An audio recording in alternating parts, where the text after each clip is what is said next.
Alexandra, frage die Karte, zeige mir einen Weg. Hello, hello, good morning, ihr Lieben. Schauen wir, was der Tag fürs Kollektiv für eine Botschaft durchgibt, die ich weitergeben kann.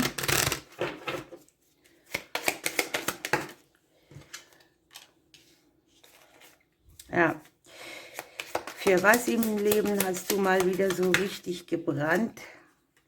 Hier liegt die pure Leidenschaft, die Sonne, die Leidenschaft, das Begehren, die Lust am Leben, das Ja zum Leben,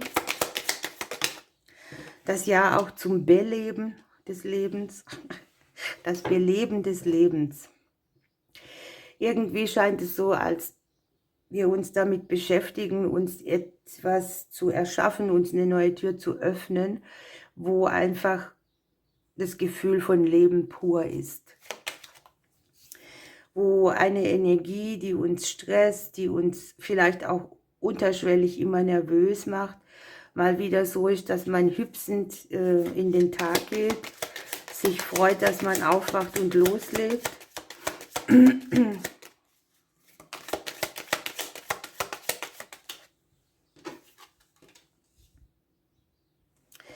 Man hat vielleicht schon so ein bisschen an das Ding angeknüpft, dass man in irgendeinem Teil seines Lebens von einer Seite zur anderen gegangen ist, ein Hindernis irgendwie auch überwunden hat.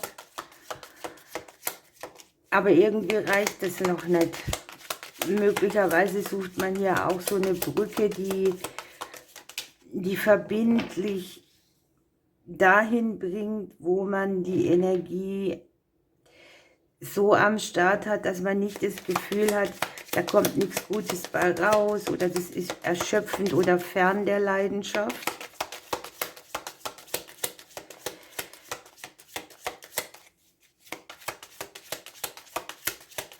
Ich meine, überlegt euch mal, wie viele Glaubenssätze da schon wieder dranhängen, ne? Das Leben ist schwer, es wird einem nichts geschenkt. All das, was man das Leben lang oder auch in der Kindheit gehört hat, das Leben ist kein Wunschkonzert und so weiter, das bremst ja unheimlich die emotionale Ebene aus, ne? Da ist viel Blues, da ist immer alles schwer, da wird einem nie irgendwas Gutes gesagt. Dabei darf man das, man darf Leidenschaft spüren, man darf wieder für etwas brennen. Denn das Gegenteil davon ist ja, ich bin ausgebrannt und ich habe keine Energie mehr, weil ich auch zu viel mitschleppe der anderen. Hier liegt das Gepäckstück im Hause des Umfeldes drin. Das heißt, jemand drückt euch oder uns auch immer wieder die Schwere mit drauf. Oder das, wo man sich tagsüber damit beschäftigt, über das Schicksal der anderen und. Das sind alles Energien, die eben dann auch wieder auf den eigenen Emotionen drücken, auch wenn unbewusst.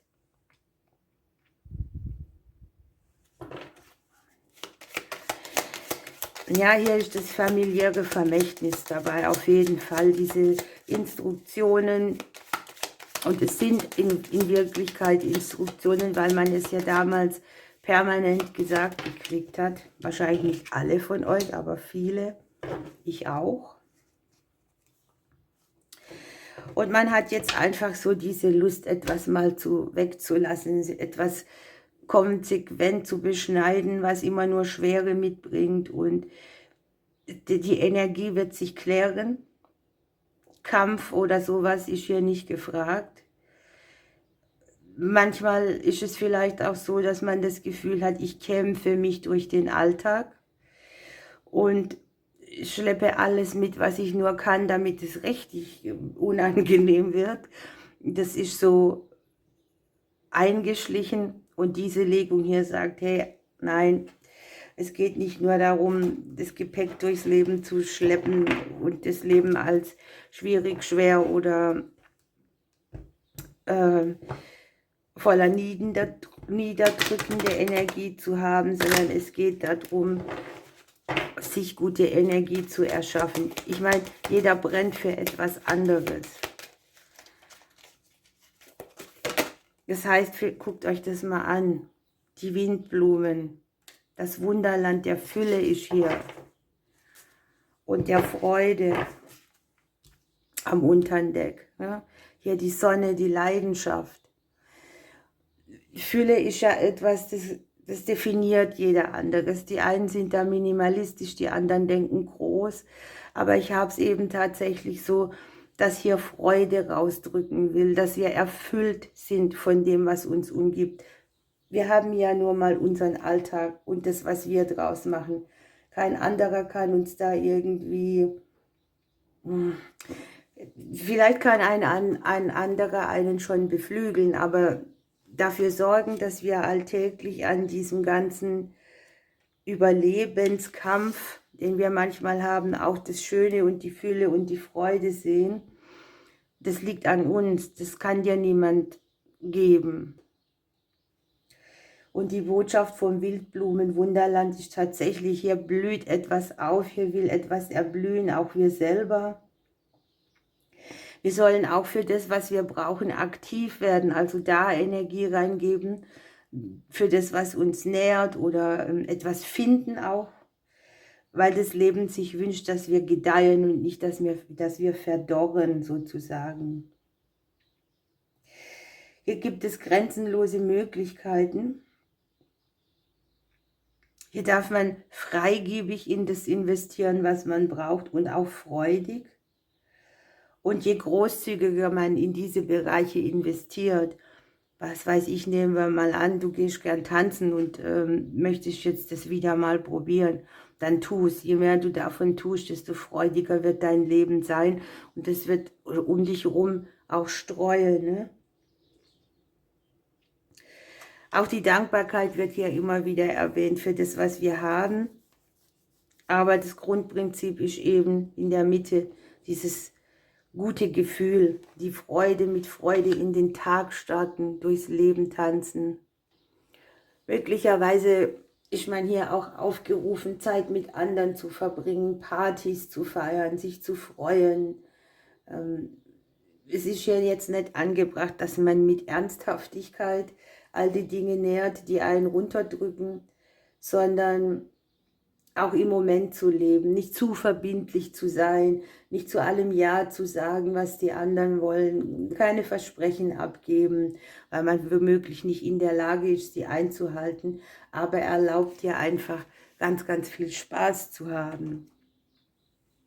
Also das ist schon eine enorme Energie, die da zur Verfügung steht und auch eine gute Erinnerung, für was wir eigentlich hier sind. Also ganz bestimmt nicht, um zu leiden oder um nur das Leben abzuleben. Ich meine, gut, es gibt Zeiten, da brechen Dinge einen überein, aber irgendwann muss man mal die Tür auch wieder ins Leben aufkriegen.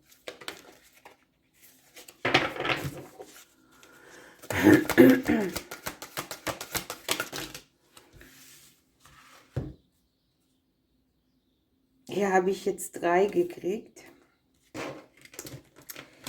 Ein bisschen viel, wir nehmen sie trotzdem alle. Hier geht ein stolzer Strauß. Ja? Es geht darum, Gerechtigkeit zu widerfahren. Im Vertrauen zu bleiben, den Kopf oben zu haben. Die Waagschalen zwischen dem Ungerechten wird hier ausgeglichen. Das Ungerechte ist ja manchmal, auch wenn es einen trifft, dann kommen noch mehr Gepäckstücke. Aber hier wird gesagt, geh mal hier mit hoch erhobenen Hauptes in die Gerechtigkeit. Es gibt viele Ahnenthemen, das habe ich hier, ne? Den Koffer, der dir weitergegeben wurde. Wo sind da auch noch Fangarme, die mit der Krake um dich rum sind, dass du nicht so leben kannst und dich irgendwo gebunden fühlst. Und der Hamster, der sein Rädchen dreht, das Hamsterrad, ne? Kümmere dich einfach nur mal um dein eigenes Reich. Finde die Zufriedenheit in deinem Leben.